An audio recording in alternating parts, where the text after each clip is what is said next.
What does it mean to be ensnared by something invisible yet crushing? Something so profoundly intimate yet undeniably toxic? It means you've been caught in the grip of a trauma bond, a tether forged not by love, but by manipulation and control.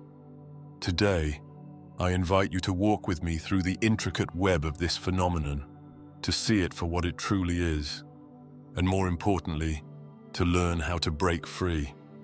You see, trauma bonding with a narcissist is no ordinary entanglement. It is a cancer of the spirit, spreading insidiously through your relationships, your sense of self, your very identity. At first, it might even feel intoxicating, like a sudden rush of devotion, of intensity. But then, slowly, it corrodes, leaving you questioning everything, including your worth. And here's the rub. Breaking free is not as simple as some might have you believe. Just walk away, they'll say. Cut them off. Ah, if only it were that simple. But the bonds run deep, woven from promises, fears, and yes, hope. And today, we must unravel those threads. How it all begins, the seduction of promises. A trauma bond often starts with a facade. The narcissist dangles before you glittering promises of love, connection, and understanding. They become, in those early days, a mirror reflecting back all that you long to see. A kindred spirit, a soulmate. Ah, you think, finally someone who gets me. But you don't realize, not yet, that this mirror has been crafted to your exact specifications. And like any good illusionist, the narcissist knows when to let the cracks show, just enough to pull you in further. I recall a tale of an acquaintance who described her narcissistic partner's early promises as a love letter written in gold ink. She held onto that letter, metaphorically speaking, for years, long after the ink had faded and the paper had crumbled into ash. That's the thing about promises. They're easy to make, even easier to believe, but so rarely fulfilled. And then, there are the red flags. Oh, they're there from the beginning, aren't they? The temper that flares, the controlling tendencies, the subtle belittlements cloaked in charm, but you rationalize them away. My father always had a short temper, you might tell yourself. This is normal. Or perhaps, she's just under stress. It'll get better. Ah, the lies we tell ourselves when we're caught in the storm. The narcissist, of course, is more than happy to help you along in this minimization. They'll downplay their behavior, turn it into a joke, or, in moments of cunning brilliance, make you feel as though you are the unreasonable one for even noticing. As the bond tightens, control becomes the order of the day. It doesn't start with chains. It starts with suggestions. Maybe you shouldn't hang out with those friends. They don't really care about you. Or, why do you need to talk to your family so much? I'm here for you. Before you know it, the world becomes smaller. The people who once provided a refuge are edged out, and you find yourself isolated, dependent on the very person who's orchestrating your isolation. It's a cage, yes, but a gilded one, polished with just enough moments of kindness and nostalgia to keep you from noticing the bars. And then there's the anger. Oh, the anger.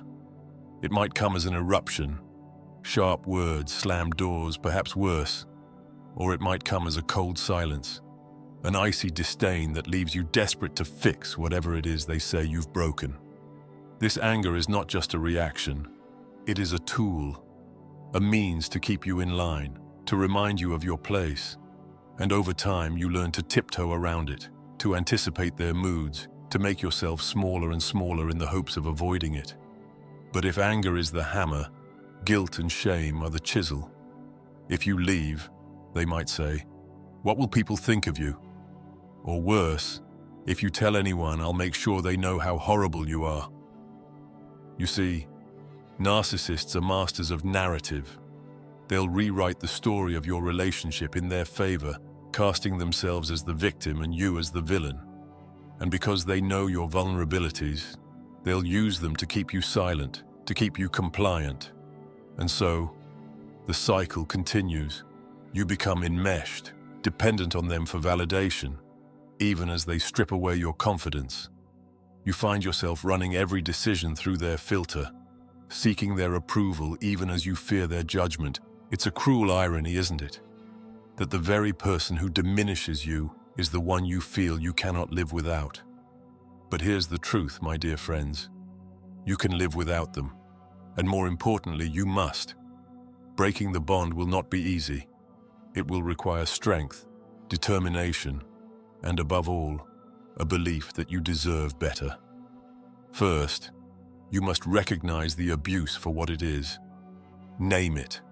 Call it out in your own mind, if nowhere else.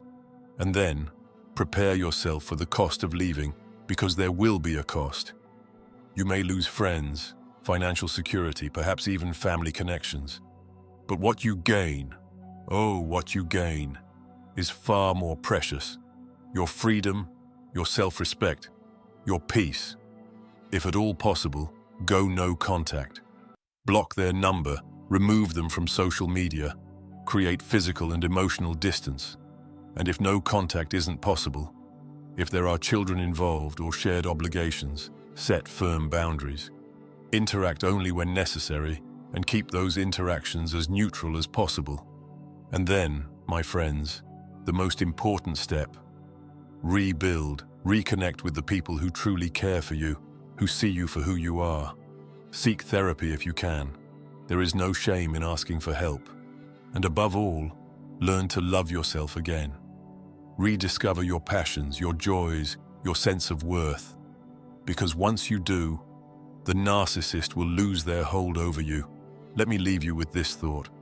Escaping a trauma bond is not unlike surviving a storm at sea. It's harrowing, disorienting, even terrifying. But once you find your way to shore, once the waves recede and the skies clear, you will stand on solid ground, stronger for having survived.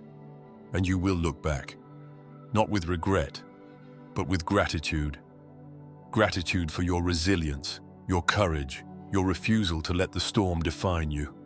So, my friends, I ask you, what will you choose, the storm or the shore?